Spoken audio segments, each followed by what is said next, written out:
going, everybody? We are here live with Wrestling Observer Live, February 19th, 2026. As always, we are here 7 days a week, Monday through Friday at noon Pacific, 3 Eastern. Sundays at 3 Pacific, 6 Eastern with Andrew Zarian. And Saturday mornings with my esteemed colleague Jim Valley at 10 a.m. Pacific, 1 Eastern. As always, it's Thursday, and as is the case, we got a lot to talk about. There was an awesome edition of AEW Dynamite, which we can talk about today. We will have a full report in the penultimate segment of the show. Tonight, of course, a Thursday, so TNA Impact will be taking place on AMC. It is a taped show. However, there has been and this will be the only time you hear about ratings on this show, darn it. There has been a ratings increase week by week for TNA, so I don't know that the taped portion of the show will matter much in the grand scheme of things, but I will give you a full preview of what's on the card for Impact on AMC tonight. And later on in the show, actually in the next segment, I will be joined by a special guest for what I hope is the entire show. There's always a possibility that there will be technical difficulties, user error on my end, so hopefully we can get the guest for the entire time. But former member of Team Filthy, one of the top professional wrestlers on the planet, the best unsigned pro wrestler on the planet, Royce Isaacs, will be joining me for the rest of the show. There's some news and notes to get into. Big business that was done by the WWE on John Cena's way out. And we're going to have a new Sylvester Stallone on the way. And he's associated with WWE. Who's it going to be? You'll find out when we come back from the break.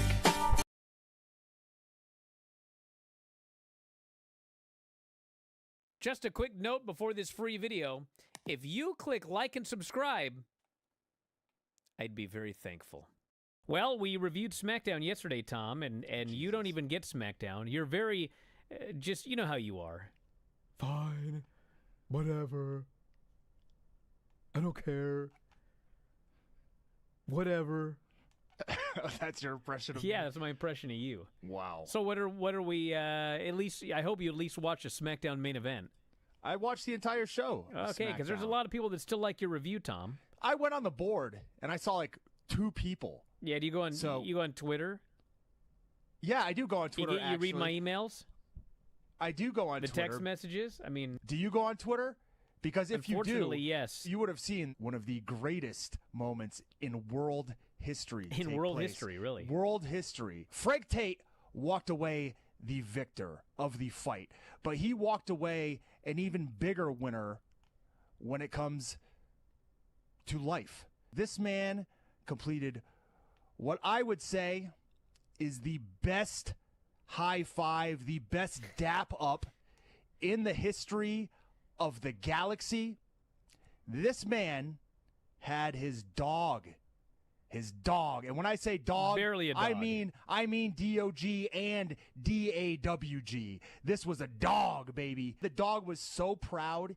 You can see just the elation in that dog's face. He threw that paw up. He let it hang for a few moments, and then he brought it down for the dap. Tom's not even doing this justice. Everyone has seen a dog, like you put your hand out and the dog like puts his paw up to shake hands. This freaking dog goes, ah, ha-bah! Like, what? That was more than a high five. I don't even know what you would even term that. He dunked. He dunked that man. 30 million views on this clip. And that is about 1/10 of what it should have. So if you haven't seen it, you deserve it. Treat yourself. Go to my Twitter. Watch Frank Tate high five his dog. No, he did not high five his dog. The dog high fived him. His dog high fived him. Yes. He just wanted like a, just boom. And this dog was like, no way, brother. You knock that man out. I'm going to give you a big time dunking high five from way up high. You go high five, up high, down low, too slow. This was an up high. Guy should have pulled his hand away. It's the best thing you've ever seen. Man, too slow, Joe. Yeah, it was pretty good. Not going to lie. I liked it.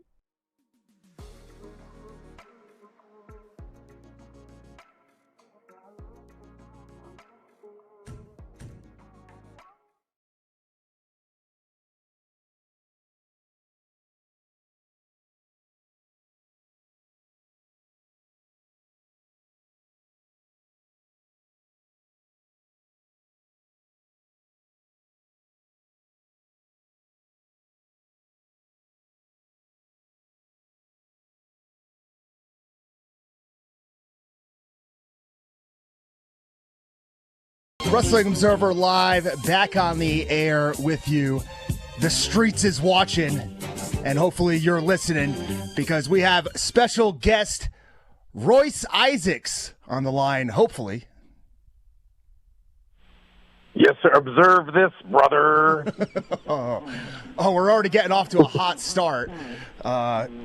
Unfortunately, Royce was not a winner of any of the Observer Awards for Best or Worst Wrestler, Best or Worst Booker, Best or Worst Guest on this show. However, he is, by my estimation, the best unsigned professional wrestler on the planet. So we thank him very much for spending his time with us today. Royce, is there anything you'd like to tell the people before we get into some of the news and notes of today's wrestling world? It's like you're open. Yeah, I think this is given, like, this is really important in today's climate, is that when you're cooking pasta, make sure to salt your water before putting the pasta in. All right, well, thank you for that. I appreciate it. Did you get that from perhaps Rocky? Did you learn that from watching the Rocky movies in the past? Because I don't know if you know or not. Oh, I thought you were asking about Rocky Romero. Rocky Romero couldn't cook pasta to save his freaking life, man. Wow, that is not what I was saying. It was a segue to talk about a report from Bloomberg, actually, and the Rocky movies in a way. I don't know if you saw this or not, Royce. Probably not. Hopefully not. But Bloomberg reported yesterday that Ari Emanuel, of all people, is trying to turn Pat McAfee, of all people, into the next Sylvester Stallone, of all people. So, as Bloomberg reported, though Emanuel no longer runs Endeavor, the talent agency he co-founded, he is the executive chairman of the WME Group, represents a handful of high-profile clients. Larry David is one of them. Seth MacFarlane. He's added McAfee to the list. He's started to book him into film and TV roles. McAfee has a 4-episode arc on the upcoming season of Tulsa King. Which also features Stallone. McAfee has also booked a part in Peter Berg's upcoming movie, The Mosquito Bowl, a sports drama based on a book by Buzz Bissinger. Say that 10 times fast. And there you go. So a new Sylvester Stallone on the way.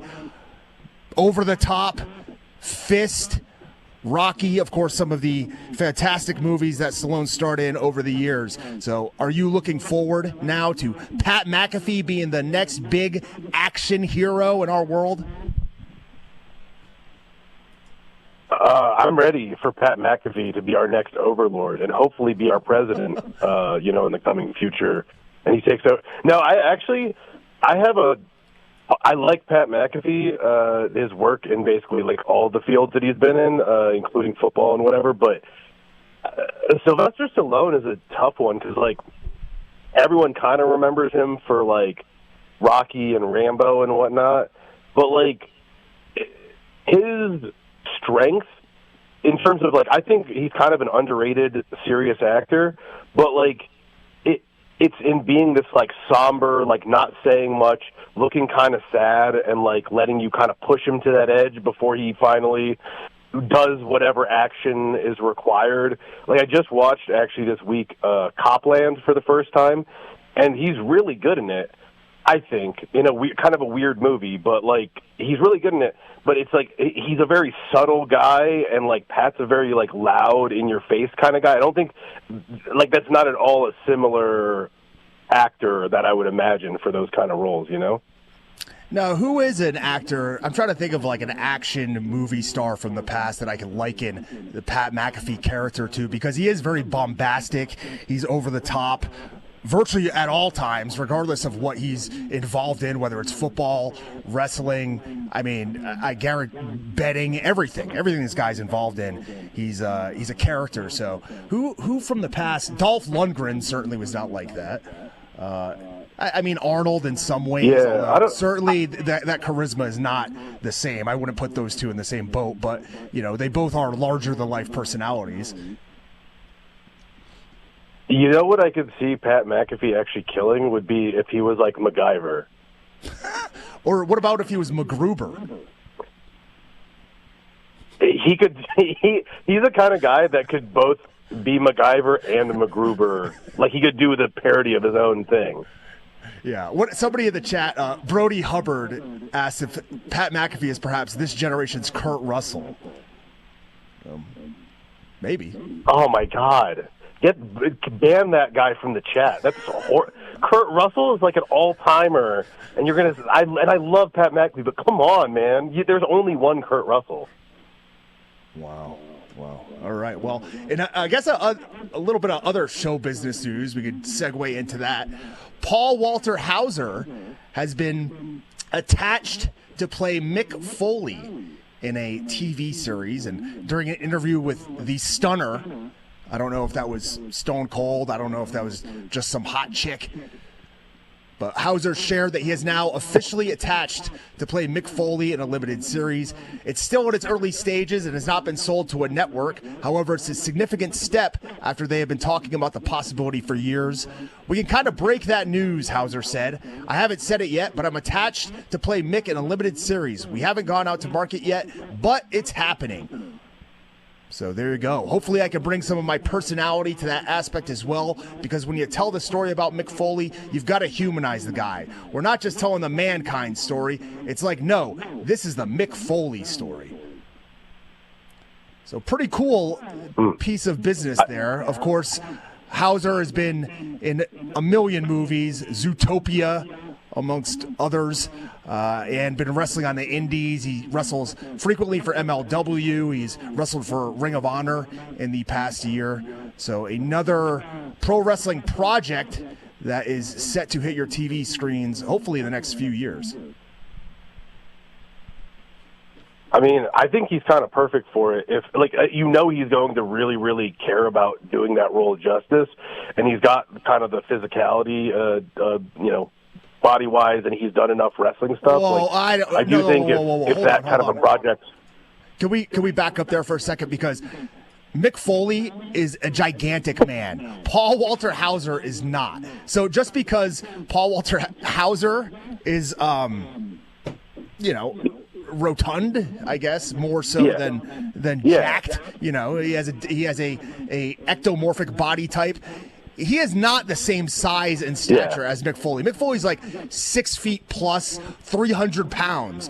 Paul Walter Hauser is like, he's not 300 pounds, I can tell you that, and he's not 6 feet either. Bro, you're gonna tell me you're gonna act like Tom Hardy was Bane-sized? You just have to shoot him from the right angles because he's got the general shape. You know what I mean? Like, it's like when you have Tom Cruise in a movie or whatever, you got to shoot him from the right angles so he looks the correct size. And you got to get all the other guys other than Mankind need to be much smaller and shoot them from odd angles. Like how they had the weird Hobbit house in the freaking Lord of the Rings or whatever, where they shot from all kind of angles and had them sitting in weird chairs so they looked like they were 4 feet tall and Gandalf is like way taller and stuff, you know? Did you just No. Did you just compare Paul Walter Hauser to a Hobbit? You know what happened on this? Like, Bryan Alvarez has already had beef with Paul Walter Hauser. Now you come on as a guest, and you got to continue this? Yeah, I think. Well, I'm trying to stoke the flames. Oh. I want to. Hold on. You Paul wanted me Walter to Hauser, Bryan Alvarez, Eggman. Royce, you wanted me to ban Brody Hubbard from the chat, but he just dropped Paul Walter Hobbit in the chat. So luckily I didn't get rid of this guy before he threw that one out there. He's forgiven. He's forgiven. Okay. Regardless, let's quit burying poor Paul Walter Hauser because he's an awesome actor. He's a great guy, and I am looking forward to seeing not only what he does with this Mick Foley series, but also what he does in the world of pro wrestling and in the ring in the future. We will be back with the rest of the show after this break.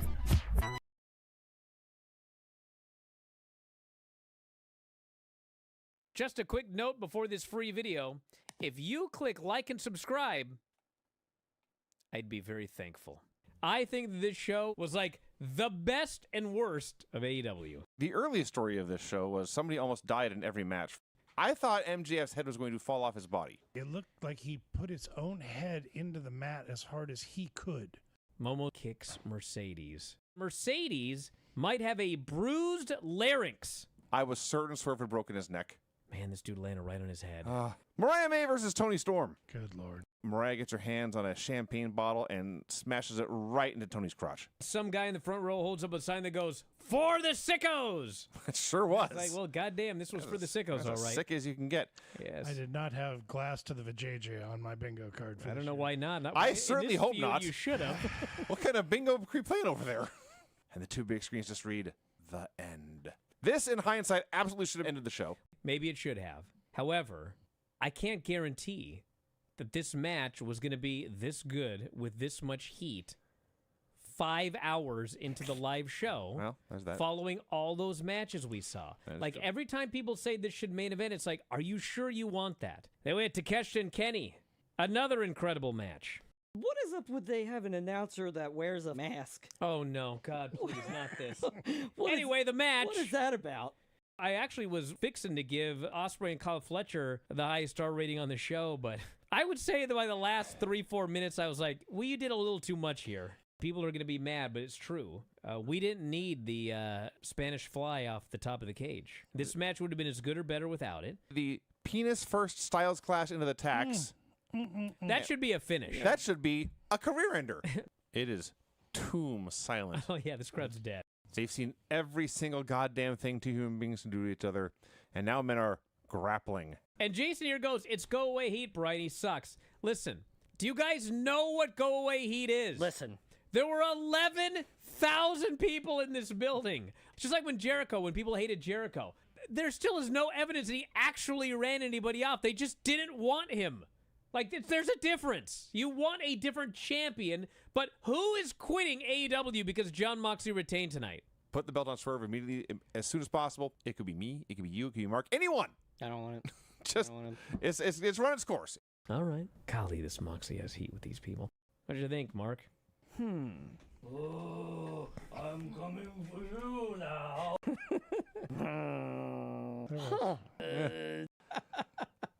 I punched him in the diverticulitis. Piss like a sprinkler. Go Back out, and forth, we are going to do back what was and billed. forth. No, not like this. There was more. There was. It's not for me. Why do you like it No, so Jason. much? Are you guys on Tony's payroll?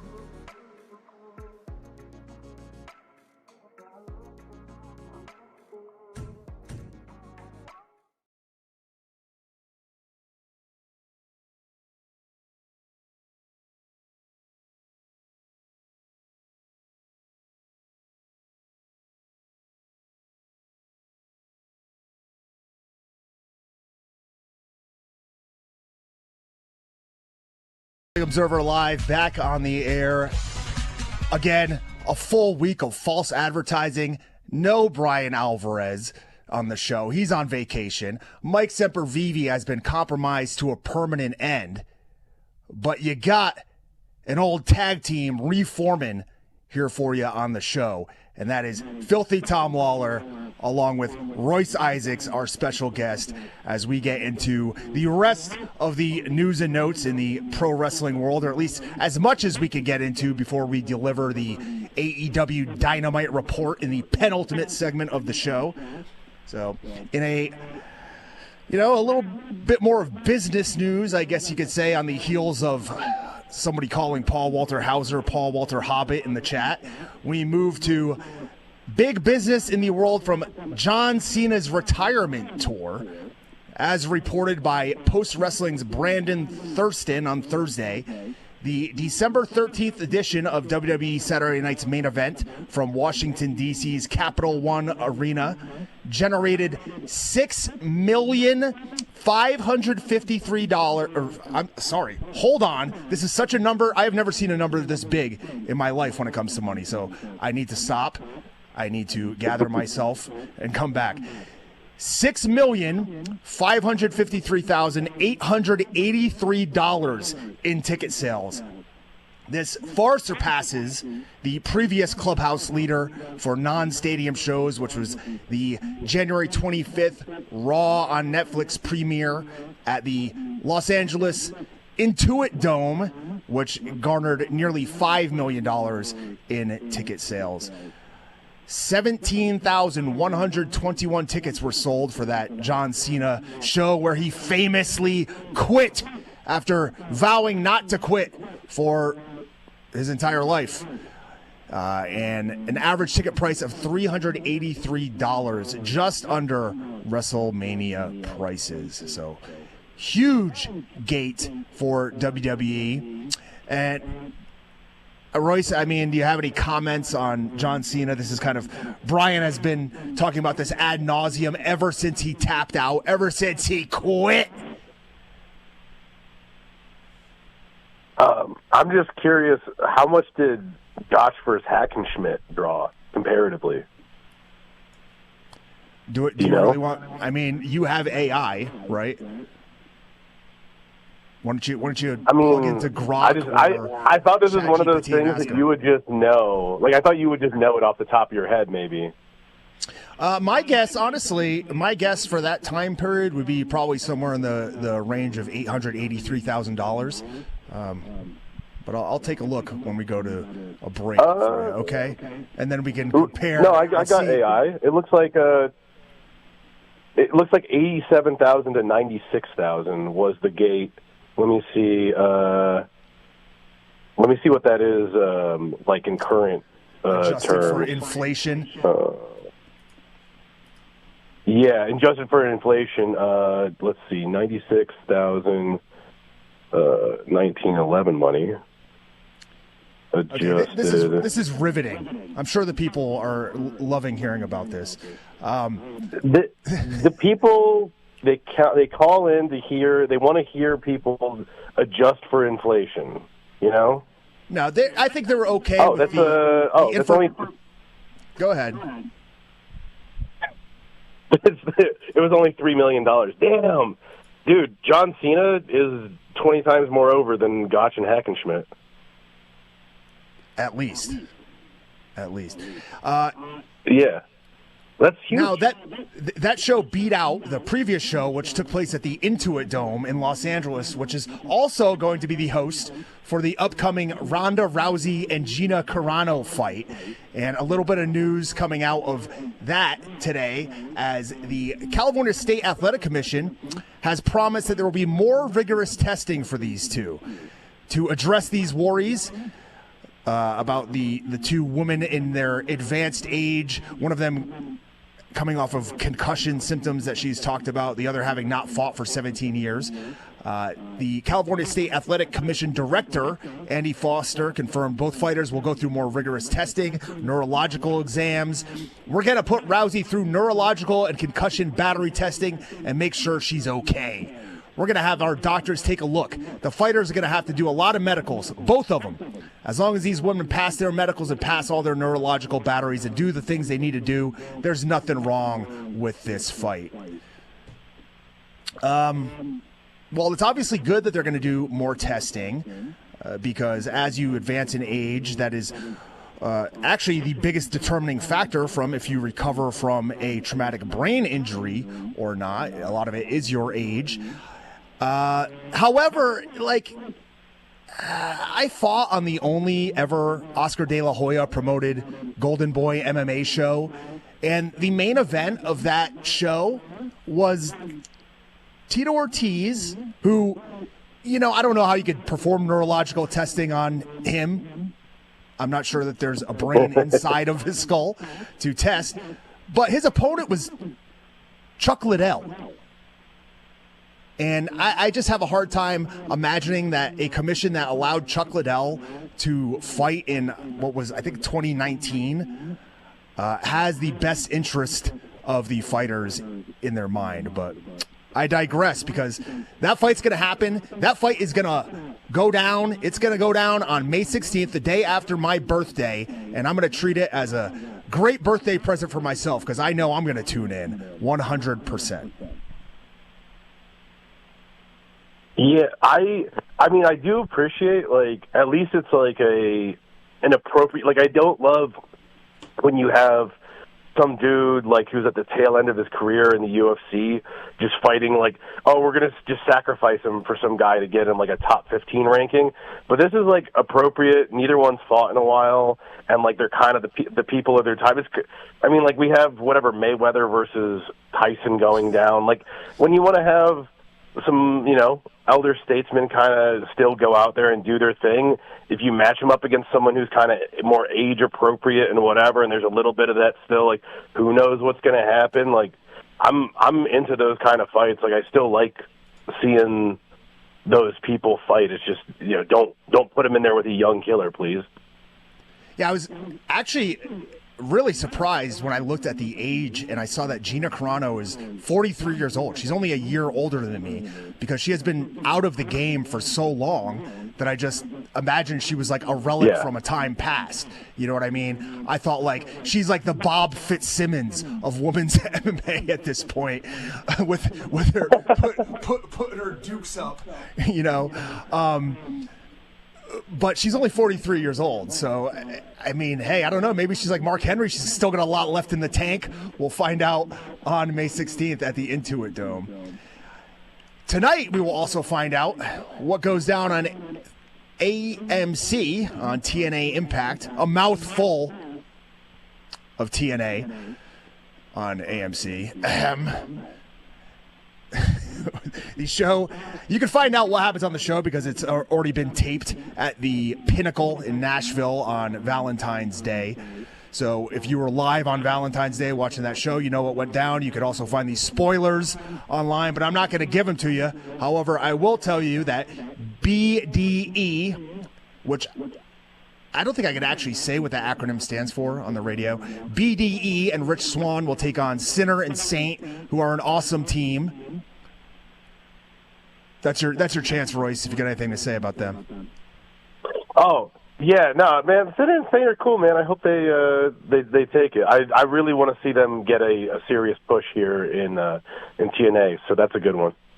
In the aftermath of the chaos at No Surrender on Friday, TNA World Champion Mike Santana will step forward, it says. So, well, I look forward to that. You know, he's going to put one foot in front of the other. That'll be a fantastic thing to see. I mean, I'm glad he can walk. Elena Black cut a promo. Oh, boy. Trey Miguel. You know. We'll just move on. Trey Miguel will put the TNA International Championship, which he won on Friday from Stax.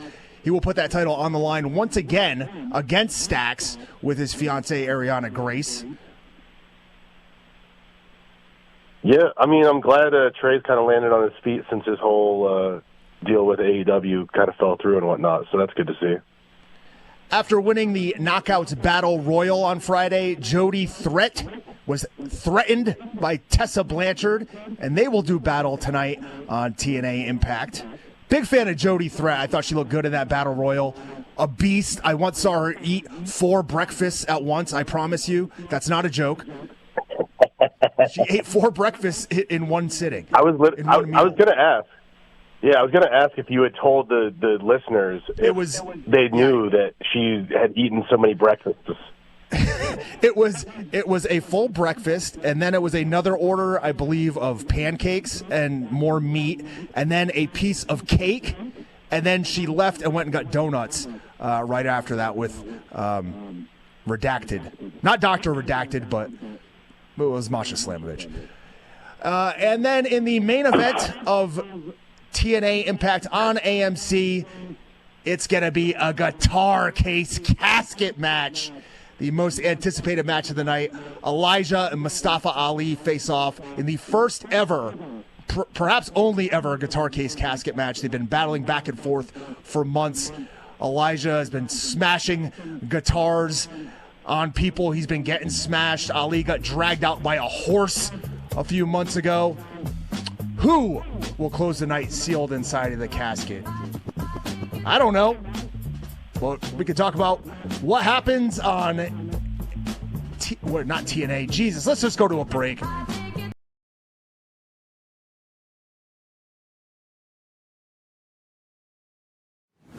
Check out this free video and make sure you hit like and subscribe. If Truth didn't have the best weekend in this company, then Mr. Iguana did. Oh, yeah, this guy is over, dude. We'll get to him in the Worlds Collide review. But he's got merch up on WWE Shop. He's going to make so much He's got these money. kids that want to see more Mr. Iguana. Yeah. So his face paint is so funny. I must stop you right here. It's not face paint. Oh, would you stop? It's head paint. Yeah, it looks, he paints his whole damn head. It looks like he's gets held upside down and they just dunk his head in green paint. Yes. It's absolutely bizarre. And when he's not wrestling, he wears the round silver spectacles. Yes. And he flicks his tongue constantly. Yes. As an iguana would. And Del Toro and Octagon do whatever, and people are patient, but they don't care. And then Iguana tags in, and they are hyped. It took about 7 seconds to make himself my favorite luchador. He starts, I forget who he's in there with, but the guy offers a handshake, and so he licks it because he's an iguana, and then he gets hit with a shoulder tackle, or it's a chop. He takes a chop, he drops to his back, he sticks all four limbs straight in the air. Yes. He's playing dead like an iguana would. So then he brings in the puppet. I didn't get the puppet's name. I should have used it 50 times. But it's an iguana puppet that he thinks is real. Well, sometimes. Already up on WWE Shop. Excellent. Yeah. Excellent. You know if Harley Cameron's doll is on the AEW? I do not know. It's not. Okay. It's not. Yeah. Just throwing that out there. So he starts doing spots with the puppet in his mouth. He lets the puppet try to get the pin. And amidst all the silliness, Conan says, you know this, Mr. Iguana, he's most popular with children. I liked how as soon as the puppet started doing spots, Corey Graves goes, is that legal in Mexico? And without skipping a beat, Conan goes, yes. Low on the list of things you will see in a Lucha Libre match, especially in AAA. So he starts using the puppet more as a weapon, or as a distraction, I should say. But it ends up with Lindsay Dorado getting a hold of this puppet, and he snaps. And he stomps the puppet. And he grabs the puppet, and he Spanish flies the puppet. This crowd is outraged. They're pissed. They're furious. But you know he's even more pissed and furious? It got more heat than anything else.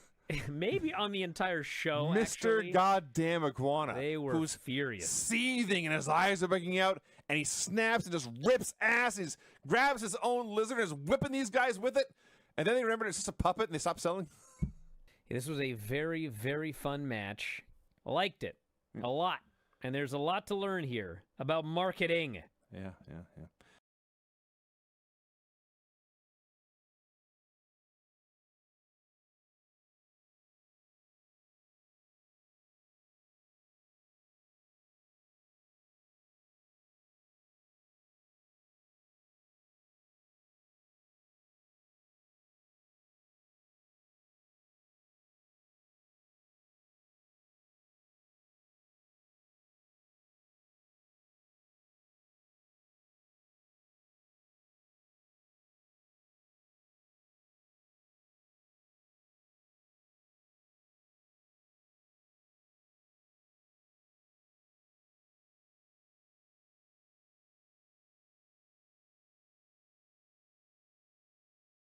Observer Live back on the air with you, Filthy Tom Lawler and special guest Royce Isaacs in the house for the AEW Dynamite review here in the penultimate segment of the show. One of my favorite words, penultimate. We just came from the anti-penultimate segment into a break, and I had a breakdown right before that. However, we're going to get it together and move on as AEW Dynamite took place from the Sacramento Memorial Auditorium. This show pretty much ruled. A fantastic main event. I think one of the best TV main events I can remember in a long, long time, perhaps that you will ever see, between Swerve Strickland and Kenny Omega. However, we got a lot of show to get into before then. As Excalibur welcomed us to Sacramento, we were treated to inset promos from Mina Shirakawa, Megan Bain, Willow Nightingale, Swerve Strickland, Kenny Omega. We went backstage where apparently Roddy Strong no-showed his scheduled tag match with Orange Cassidy tonight. However, much to Orange Cassidy's pleasure, but the chagrin of Tomohiro Ishii later on, I would say, he has brought back the New Japan Strong Openweight champion to fill that void and team with him against Gabe Kidd and Clark Connors tonight. As far in in-ring action, Jon Moxley opened the show taking on Mark Davis this match wasn't as good as the main event. It just couldn't be, but this match ruled as well.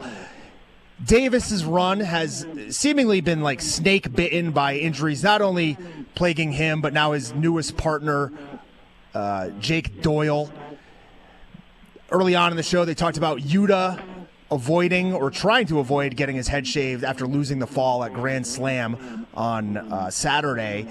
And Danielson was like, Moxley got out there. He made him go back in the ring because Moxley leads by example.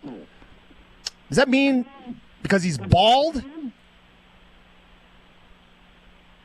Yeah, he's leading the charge, You got to have – it's like Pitbull and Jason Statham are global leaders, and on a more micro level, Mox is like the bald AEW leader. Wow. It used to be FTR, but I guess if Mox is out there making sure Yuta's going bald, then sure, he can captain that. So Davis gave him the damnedest sit-down splash early on, beat up Mox for a long time. He punched the post, and it looked to me like he hard way cut himself open because he punched the post as hard as you could possibly punch any object, inanimate, alive, whatever, and his hand came up bleeding. I don't know if he bladed his hand. It looked to me like he just smashed it against the post as hard as he could. And Mox worked it over. Yeah. Sorry, I was just going to say, it is scary when you have, I'm a huge fan of both of these guys, but I'm a huge Mark Davis guy, and it's scary when he's been so snake bit, and then you see that and you go, oh, no, please, not like an actual broken hand. I was just praying, because it looked freaking gross. So I was really hoping that it was, obviously it was bleeding, but hopefully it was just that and not an actual break. But also, I think he's so tough, he would probably be like, whatever, I'm just going to wrestle through it at this point. Well, we are looking at Bianca Belair being out she's going to be out for over a year with a hand injury. She got her hand squished at WrestleMania last year in the match with Io Sky and Rhea Ripley, and it destroyed her knuckle. And now she's having to have surgery. So hopefully, Mark Davis didn't break his hand. I haven't heard anything. The only injury news that I've heard coming out of the show was that luckily Ishii was actually okay at the end of all of it. So continuing on to that Moxley and Mark Davis match, it was awesome. Davis lifted him from a gut wrench into a pile driver. They started hitting each other with lariats. Eventually, Davis lifted Moxley up. I don't know what he was going to do, but Moxley slipped out the back. He got the rear naked choke. Davis tapped, and the leader of the Death Riders won the match. It was a title eliminator, so the belt wasn't on the line, but he avoided having to put the belt on the line against Davis in the future. And then in a departure from the scheduled program. Go ahead. Sorry. Oh, I was just going to say it's the old Davis went for that the Cesaro move, that Swiss. It's like a kind of like a burning hammer, but a little bit less crazy style. You know what I'm talking about? It's like the Alpha Mare or something. The Alpha Mare water slide or something like that. Definitely. It's the Joe Piscatelli water slide. Actually, is what it is. Ha ha. So, in a departure from the scheduled programming after that match, the AEW World Tag Champions FTR wheeled Stokely Hathaway out to the ringside. They badmouthed the Young Bucks. The Young Bucks showed up and super kicked FTR behind Stokely's back. He was still trash talking him. Eventually, he turned around, and I don't know what happened. Some people were complaining that the kick was cut out on their feed and it just skipped forward. But what I saw was the Young Bucks leveling poor Stokely Hathaway with a kick. Hopefully, it's just a case of like the thing skipped because they knocked him almost his head off of his shoulders. He went flying out of the chair. It was one of the best super kicks I've ever seen. So hopefully we can get the footage of that once again. But I saw it on my feed, so I don't know what was up with that. But they want their title shot, the Young Bucks do, at Revolution. And it sounds like they're going to get it in their backyard in L.A. Yeah, my feed skipped, unfortunately. I was upset about that. There was a four-way for the TBS title, which is held by Willow Nightingale, who's also one half of the AEW Women's Champions. Marina Shafir and Megan Bayne were in the match, along with Mina Shirakawa. Marina and Megan have teamed at least since the summer when Penelope Ford got hurt, so they were allies at the beginning. They joined forces like Megatron, not Chad Johnson, but the old cartoon. They controlled the early portion of the match. Willow took a top rope Rana from Megan Bayne, and Marina tried to do like a 619 head scissors, but I'm not sure what happened. Willow spiked herself something fierce on the apron, and we went to commercial. Then they all kind of took turns running wild. Megan Bayne did a suicide dive to the other three, powerbombed Marina into the timekeeper's area. Willow German suplex Megan off the top rope, and God, she was trying to do like a moonsault bump, but it looked like she landed directly on top of her head. So gross. I mean, it was kind of cool, but yeah, not for Megan Bayne. I mean that in a complimentary way. I mean, like complimentary gross. It was just one of those things. I saw them setting up, and it looked like, I think this is going to be the moonsault bump. And then they started the move and got quite deep into the move, and I go, I guess she's not going to moonsault bump. And at the last minute, it was like she went for the flip all the way over and didn't even really, like she got pretty straight up and down. Hopefully, like you said, there's no injury reports on her, so hopefully she's good. But I was definitely like, oh no, like my neck felt that for sure. I mean, she got up. I think she did. I think she ran whatever spot she was going to do. Maybe not. I don't know. But Mina leveled Willow with a bunch of strikes. Yeah. Hit the spinning back fist, showboated right before she went for the figure four, and that ended up being her downfall. She flew too close to the sun on the wings of pastrami like she was George Costanza eating during sex, and she got rolled up by Willow in a small package and pinned. And still champion of TBS, Willow Nightingale. Yeah, that was a fun one. I think it took them a minute to kind of get cooking. At the start, there was a little bit of miscues and whatever, but they were full on going and cooking by the end. And the Just Bleed gods were very happy with the German suplex, so harm was caused. There was a long MJF and Hangman promo. I don't mean that in a bad way. I thought this promo was very good. I thought both men came off well for their roles. Hangman, essentially, he was called a lucky shot who's all out of bullets by MJF, who said that on the Ides of March, which is his birthday, actually, which explains a lot, the Ides of March, the notorious date of Julius Caesar's assassination, also apparently MJF's birthday, he will defeat Hangman at Revolution. How they got to this is that Hangman wanted a stipulation match, and MJF was kind of not into it. He said, this is only going to be a normal match. And then Hangman put up a stipulation of his own. He said, I will defeat you for the belt at Revolution, or I will never challenge for that title again. So rehashing the old Cody Rhodes storyline where if you lose, you're not getting a shot at the belt ever again. And, I mean, I don't know where they go from this. Hangman, they made it quite clear, owns 2 wins over Max. So if he wins, he would be 3-0 over MJF, who I thought was set for a long title reign, but I also can't see Hangman losing and never being able to challenge for the belt again. So I don't know what is going to happen coming out of this. We had Orange Cassidy and Tomohiro Ishii take on Gabe Kidd and Clark Connors. About what you'd expect, they beat each other up. Ishii kind of just went down at one point and was clutching his back or his hamstring. I couldn't really tell. But he got up and finished the match. He actually won the match with a suplex, but barely made it up to his feet afterwards. This was a good action match. There was a segment with the Death Riders challenging the Don Callis family for some matches. John Moxley will take on Takeshita, no time limit, at the pay-per-view. The Brawling Birds squashed Becca and Viva Van. This is kind of bizarre because it was set up for Becca to get the hot tag, but the Brawling Birds killed both of them essentially and won with a heart attack. Kevin Knight defeated Beast Mordos in an awesome match. I thought both guys looked great. Kind of like a lucha style match, but some inventive high-flying spots from both guys. Just great stuff. And then I want to get to the main event because it was so awesome between Kenny Omega and Swerve Strickland. They broke out every stop that you could think of.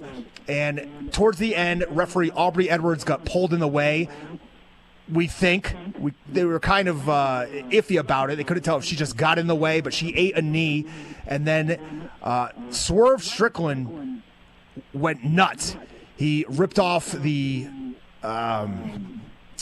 padding on one of the turnbuckles, sent Omega neck first into it. They went back and forth. Omega defiantly kicked out after a top rope stomp. He ducked a house call, made a little bit of a comeback, but Swerve got out, hit another house call, hit the big pressure driver, got the win. Fantastic main event, about as good as you could get on TV or pay-per-view or anywhere today. And afterwards, Swerve Strickland did one of those damnedest things I've ever seen in my life and gave Kenny Omega a vertebreaker from the ring steps through a table to end the show.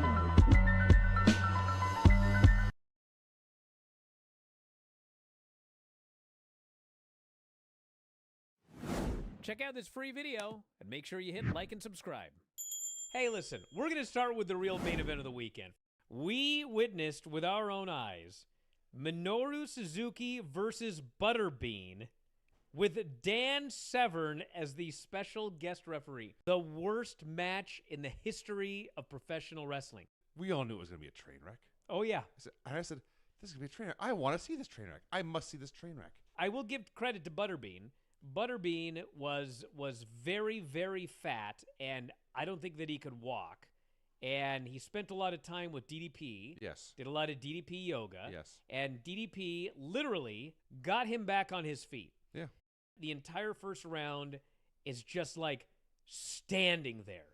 And the brawling's kind of like, and Suzuki throws, he finally gives him a good one. How'd you like that one? So Butterbean falls to the ground by holding onto the top rope, squatting down a little, grabbing the middle rope, squatting down a little further, and then he lays on the ground. The crowd's chanting "Fight Forever," which sounds like a horrible idea. Yes. So the ring announcer says, "Ladies and gentlemen, we have just heard from the special enforcer, Dan the Beast Severn. He has ruled that the match is a double countout." And the fans are like, "What? Boo!" And they're all angry. And I'm like, this is the most ballsy match I've ever seen. I heard a rumor that Suzuki was talking to someone before the show about this match. And he was like, "This match, very bad." And the person was like, "Minoru, dude, it's going to be fine. Like, you can do this. You're great. This match is going to end up fine." And Suzuki said, "No." That was it. Okay. And I got in just in time to see Minoru Suzuki versus the Sex Doll. And people were very upset that I did not refer to the Sex Doll by her name. Yoshihiko. I have great respect for the Sex Doll as a non-person because the Sex Doll is not a person. But there's a reason. It's a doll. There's a reason. For sex. Is he going to wrestle a sex doll and have a better match with a doll than he had with Butterbean? And the answer is yes. Emphatically. The Butterbean match exposed the business much more than this match. Yes, in fact it did. The match with the sex doll was far more realistic. It was far more believable. It was far more credible. I swear to God, I'm not exaggerating or making this up.